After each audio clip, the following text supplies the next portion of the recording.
이전 수술 기록이 없다고 해서 재수술의 리스크가 특별히 높아진다거나 결과가 나빠진다고 걱정하지 않으셔도 됩니다. 과거 이력과 진찰, CT나 내시경 등 다양한 방법을 통해서 현재 상태를 충분히 파악할 수 있고 그에 맞는 계획을 수립할 수 있기 때문입니다.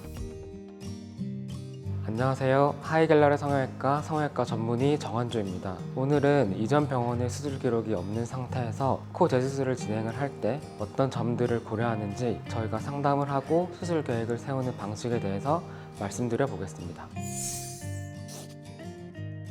실제로 재수술 상담을 오시는 대부분의 환자들은 이전 병원의 수술 기록을 가져오지 않으십니다. 재수술 상담을 한다는 것 자체가 이전 수술 결과에 만족을 하지 못했기 때문이고, 그러다 보면 이전 병원과 다시 연락을 하고 싶지 않은 경우가 많다고 생각을 합니다. 또 병원 측에서 수술 기록에 남아있지 않다고 하는 경우도 실제로 있다고 들었습니다. 몇 년 전에 어떤 수술을 했는지, 어떤 재료를 썼는지, 예를 들면 실리콘을 썼는지, 고어텍스 썼는지, 코끝에는 어떤 연고를 사용했는지 정도만 알고 오셔도 큰 도움이 됩니다.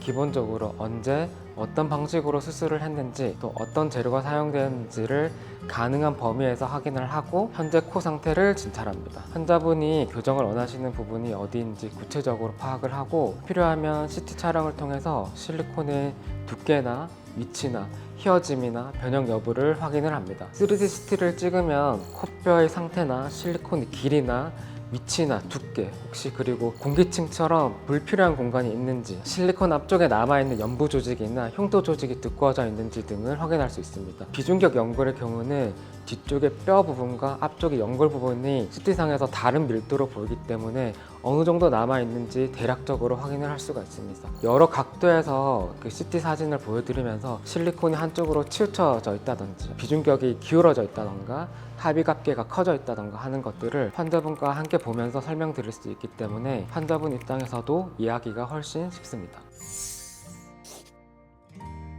CT상으로는 코 안의 피부, 점막의 세세한 상태까지는 확인하기 어렵기 때문에 얇은 내시경 카메라를 넣어서 비중격이 구멍이 뚫려 있는지, 천공이라고 부르는 구멍이 있는지, 점막이 부어 있는지, 분비물이 많은지, 아니면 합의각계 등이 얼마나 돌출되어 있는지 등을 직접 확인을 할 수가 있습니다. 내시경이 꼭 없다고 하더라도 비경과 조명을 통해서 코 안쪽에 있는 앞쪽 구조는 충분히 확인해 볼 수가 있고, 비중격의 앞쪽의 휘어짐이나 손상 여부 정도는 항상 진찰할 때 확인을 하고 있습니다. 다만 환자분이 말씀해 주신 과거 수술 이력과 실제 수술 중에 확인되는 내용이 다를 때도 종종 있습니다. 코끝에 자가 연고를 썼다고 기억을 하고 계시는데, 막상 들어가 보면 인공재료인 PCL 메쉬나 메드포와 같은 것들이 들어가 있는 경우가 있고, 자가 연골만 사용했다고 하는데 실제로 기증 늑연골 덩어리가 함께 들어가 있는 경우도 있습니다. 저희는 항상 이런 가능성을 열어두고 플랜 B까지 마련한 상태에서 수술에 들어가게 됩니다. 환자가 말씀해 주신 이력, 그리고 CT 영상, 촉진으로 확인한 감각,